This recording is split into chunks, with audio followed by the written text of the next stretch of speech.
महाराष्ट्र म्हणजे संतांची भूमी आणि देहू आळंदीमुळे पुणे जिल्ह्याला अध्यात्मात विशेष महत्त्व प्राप्त झालंय।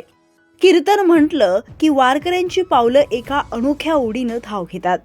याच वारकरी मंडळींसाठी मावळमध्ये राज्यातील सर्वात मोठ्या कीर्तन सोहळ्याचं आयोजन करण्यात आलंय।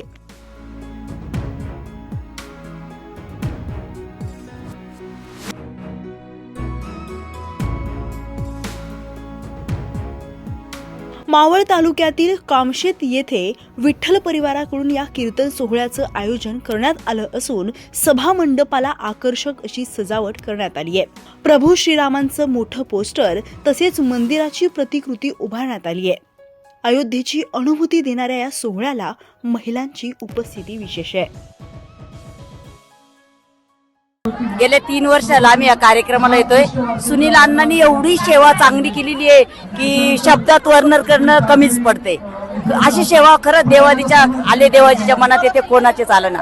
असं सुनील अण्णा जे सेवा करतात, प्रत्येक पंक्तीमधून स्वतः जातीने लक्ष टाकतात। कुणाला भात भेटलाय, कुणाला डाळ भेटली, असं घरचा कार्यक्रम असला तर कोणी करत नाही, पण अण्णा जेवढे करतात ते त्यांच्या खाली रदच एवढं करीन तेवढं त्यांचं वर्णन कमीच आहे। एवढा मोठा कार्यक्रम मी माझ्या आयुष्यात तरी पहिल्यांदाच बघितलाय आणि किती आमदार खासदार एवढे मंत्री होऊन गेले, पण अण्णांसारखं एवढं नियोजन आणि एवढी शिस्तबद्ध व्यवस्था कधीच कुठं पाहिली नाही। अण्णांचं नियोजन कोणताही कार्यक्रम असू दे, पण सर्वजण असे एकजुटीने मिळून करतात आणि अण्णांना आमच्या सगळ्यांचे खूप आशीर्वाद आहे आणि इथून पुढे त्यांचे आयुष्य सुख समृद्धी लागू दे हीच आमची इच्छा आहे।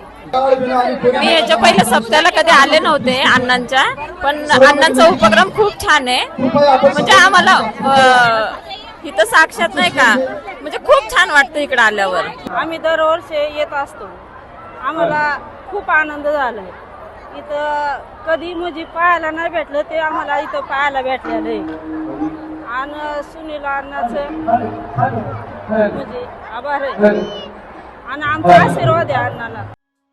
पंढरपूर आणि अयोध्येचा भास देणाऱ्या कीर्तन सोहळ्यात वारकऱ्यांसाठी दररोज महाप्रसादाचं आयोजन असतं।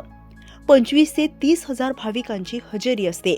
भाविकांच्या चेहऱ्यावर ओसंडून वाहणारं समाधान, आनंदच खरं तर या उपक्रमाचं यश म्हणावं लागेल। आमदार सुनील शेळकेंच्या वतीने आयोजित केलेल्या या उपक्रमाची चर्चा आता पुण्यात सुरू आहे। Prashant Shrimandilkar, Maharashtra Times online, Pune.